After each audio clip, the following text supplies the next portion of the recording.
Valideynlər çox tez-tez mənə eyni cümləni səsləndirirlər. Uşağım evdə dərs oxumur.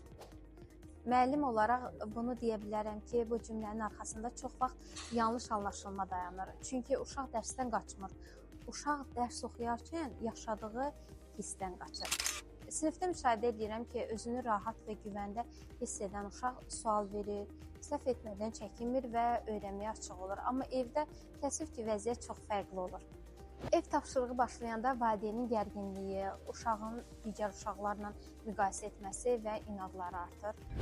Niyə bu qədər yavaşsan? Bunu da səhv elədin. Bax, filan kəs neçə aldı? Bu cür yanaşma uşağın öyrənmə həvəsini azaldır. Ona görə də valideynlərə hər zaman bunu tövsiyə edirəm. Dərsə nəzarətçi kimi yox, yol yoldaşı kimi yanaşın.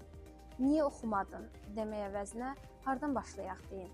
Dərsi uzun saatlara bölmək əvəzinə qısa, aydın və uşağın bacara biləcəyi mərhələlərə ayırın. Və ən önəmlisi nəticəni yox, zəhməti görün.